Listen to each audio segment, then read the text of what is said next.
Oh, March 23rd, 2025. Larissa's part two, my video diary, because I remembered part what I was talking about that I forgot what I was talking about when I lost my train of thought. So this bitch, this bitch texts me, or I don't know if it's her or not. I don't know. Yesterday.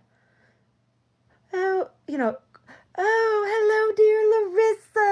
La, la, la, la, la. Super sappy. I'm just like, okay. And I sang, this woman I sang for her mother's memorial service back in Oakland. Well, it was out in Union City. Yeah. So,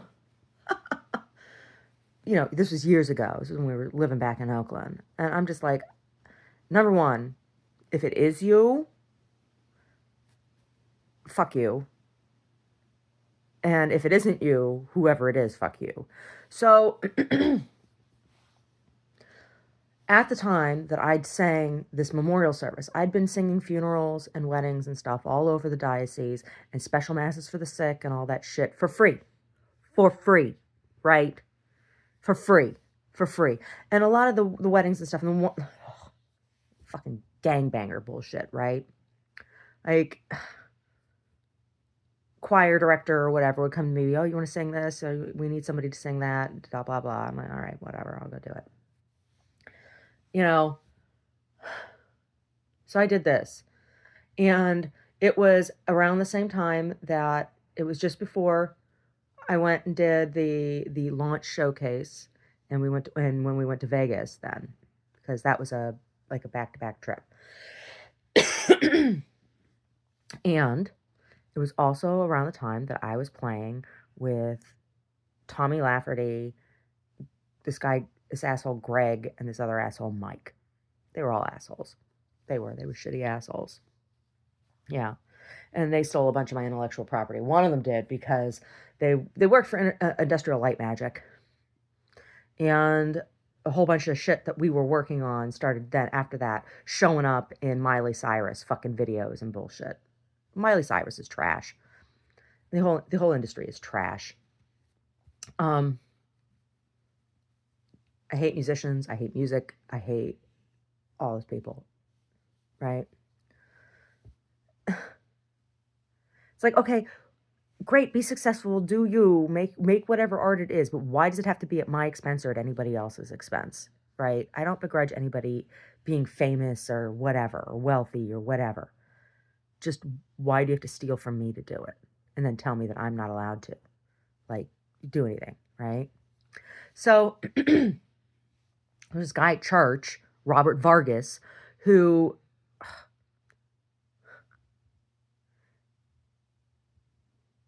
put together this cheesy MIDI file track for this song for me to sing at launch showcase, the song that I wrote. And I hated his accompaniment. I hated the music. So when I got to well, I'll get to that. But anyway, he was involved in getting me to go sing at this woman's mother's memorial. And when I got to the church, where it was out in Union City, the priest that was saying the mass and that was the pastor then at that church was this Padre Jesus, who had been at St. Anthony's in Fruitvale originally. When we moved to Jingletown, there was the church that was in Jingletown, which was Mary Help of Christians, and which was an old, like super old. It should be it should be a landmark. It should be a museum kind of thing. Old, one of the original churches, Catholic churches in Oakland, really old. And then St. Anthony's, and the diocese didn't have the money to support both of the communities and both of the churches, and so they were trying to get everybody to just go over to St. Anthony's so they could officially close this church. And there's a rectory over there. They were going to use it as a retreat house, and other stuff, right? Which is what they should have been doing with it. Well, all the little old people that lived in that community couldn't be bothered driving over to St. Anthony's, which, wasn't that far. And some of them had kids that would drive in from other places on the weekend to go to that church. It was this, like, they didn't even have like toilet paper. Like, people had to bring toilet paper to church to put in the bathrooms. right? And the community was super, super petty. And there were like all these different people had keys. Ugh. And this is where I met Jackie Palacios and the Cursillo, all the Cursillo bullshit. Like, this was a club. This church wasn't a church, it was a club. And when I started going over there, because it was walking distance from the cotton mill, I could see the church over there. And they had hours posted for rosary and stuff.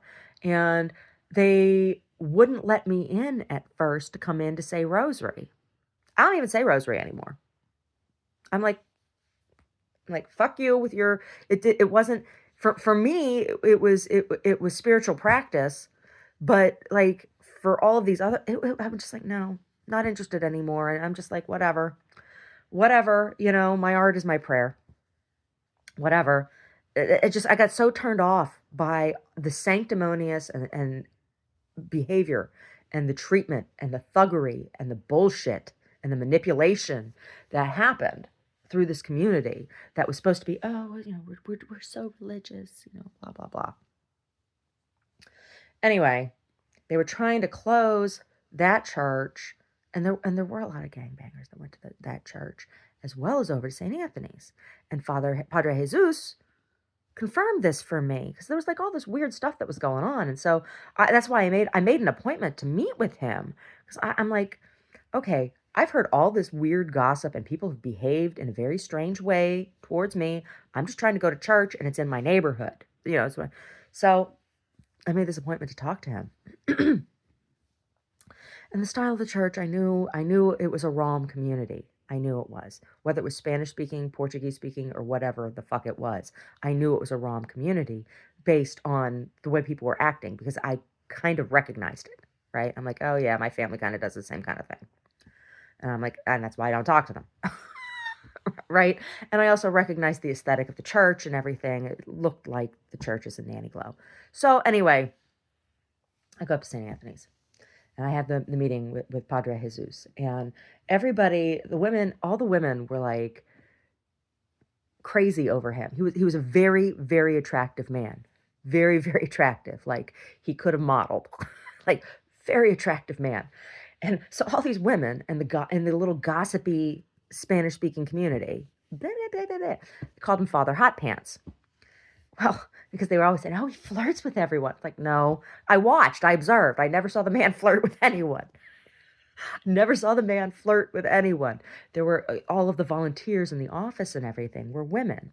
And women behaved absurdly around him. Right? Like, they get all dressed up to see him, and it's just like, he's a fucking priest, bitch. Like, it was all trying to tempt him, right? And even the homely women were just like, it was just the way they behaved. And then it was just like, if he spoke to a woman privately, it's like, he's a priest, he's allowed to speak to people privately. It's part of his job, right? You can't all be in the room. You want to go to confession too, like, it was absurd. I never ever witnessed this man do anything untoward or flirtingly with any of these women. But these women were horrendous, and they spread all these rumors about him.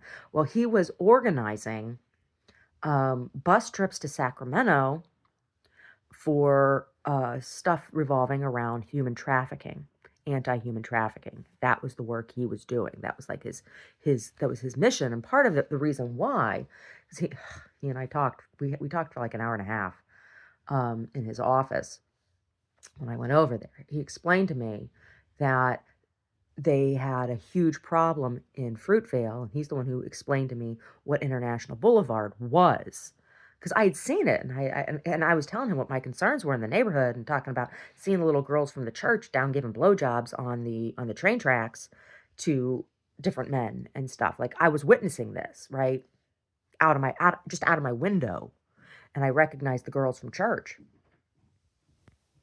Here he comes with coffee. Agendas? Yes.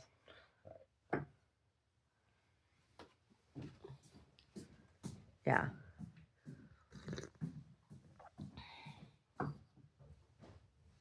So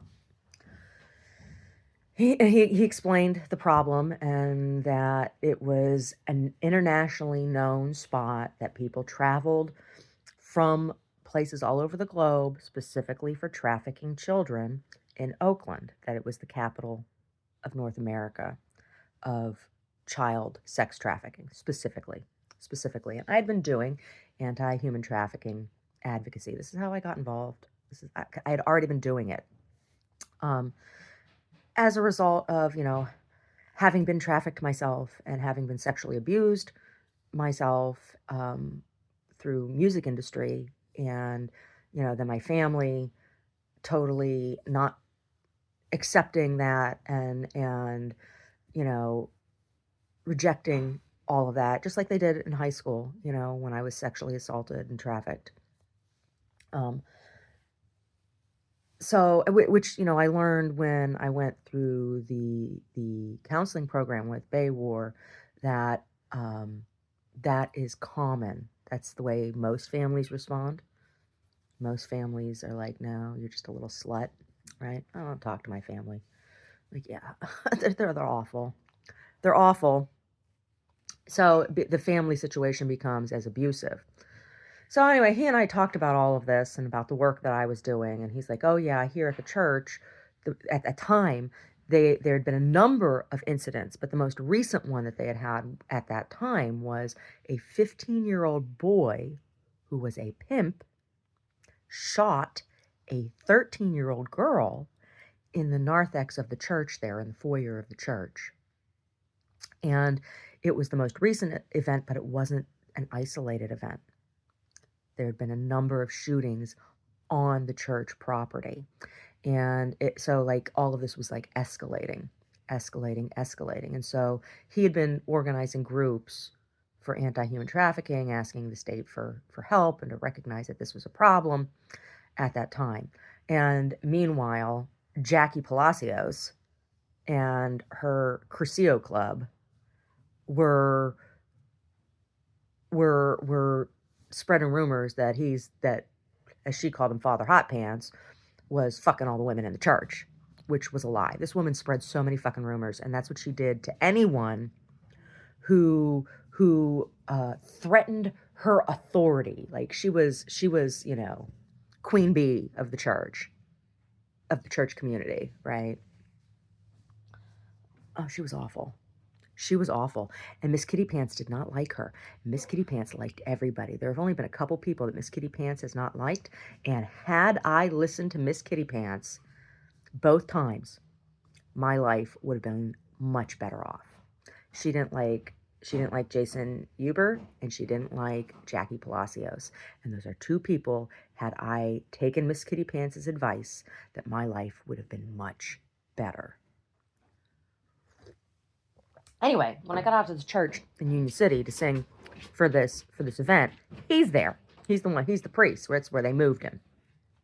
Well, then after I did this, and when I went and did the launch showcase, two of the songs there were other musicians at this woman's thing. Two of the songs that were performed, that were sung by another musician at her thing, were performed by other performers at launch showcase. And then they made this big deal about this scholarship thing that they do, and like, oh, it's because this woman almost died, blah blah blah. This is where the money, and so her family took the money from what she was supposed to do this scholarship fund, blah blah blah blah blah, whatever. So I got up to sing my song for my audition, which is basically what it was, because there were producers there. And I didn't sing the song that I had originally prepared. I sang another song that I wrote a cappella, because I hated the accompaniment music that Robert Vargas had made for that song. And he had waited until the last minute to give it to me, so I couldn't be like, no, I don't like this. Right? Like, the whole thing was manipulative and bullshit.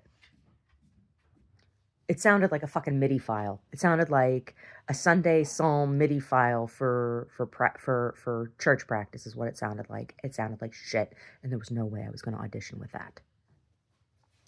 So I didn't. And after that, went to Vegas, and they tried to kill me in Vegas. And then we got back from Vegas, and all of that dust settled from, them trying to kill me in Vegas. The band that I had been playing with, like I wanted Robert to play keyboard with us so we could play some other songs. And finally, the guys agreed for me to let me invite him to one of our practices. And I couldn't get there because we were in the studio we were at. It was a new studio, and we were practicing at, and my GPS took me all over the city. Like, I was so late to practice. I was never late to practice.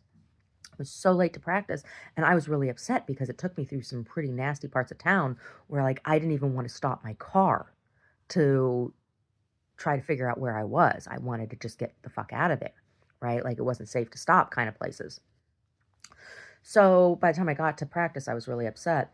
And when I got there, everybody was angry with each other. Like, the room, the air in the room, you could have cut it. It was so thick, and nobody would look at me. And so I was really upset. And then I would just go through practice, and it was like they were really awful to each other, like backhandedly awful to each other. And it was just a really weird practice. And then after that, nobody would return my phone calls, right? And Robert says to me, "Oh, you sang the wrong song at your audition." I'm like, "Oh, how did you know what I sang? Number one." And I'm like, "What do you mean the wrong song?" I have no idea what all of that shit was about. I have no idea what all that shit, what it was, but it was a manipulation, and it was all lies. And so now this bitch reaches out to me. "I was just wondering how you're doing." Fuck you, bitch. You had something to do with that shit. You and your fucking bullshit party had something to do with what the fuck happened to me. So fuck you. She's like, "Oh, I texted her back with, I'm a ma'am, not a dear. And as far as I'm concerned, I'm glad the Diocese of Oakland filed for bankruptcy." And then she texted me back with "I'm sorry if I insulted you, or I didn't mean to insult you. Do you want to talk?" I'm just like, "No, I don't want to talk to you. I don't. I don't trust you. I don't know you. I don't like you. If I talk to you, they're going to come out and try to fucking kill me again. No, I don't want anything to do with you fucking people. All you church people, all you sanctimonious fucking church people, no matter what fucking church, synagogue, mosque, whatever that you're with, I don't want anything to do with any of you. In your church capacities. No. No. No." So, anyway, that's what that was about. That's where my train of thought. Yeah. She did pay me for that, but I wasn't, there was no payment promised up front. It was like, "Oh, here's your tip." And she paid me, I don't know what it was, like $135 or something like that. That's what I got for that. Whoop-de fucking do. Whoop-de fucking do.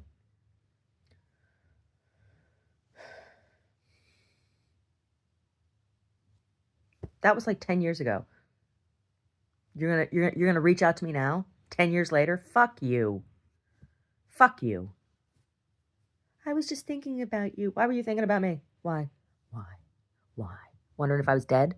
Wondering if you could steal from me? Why?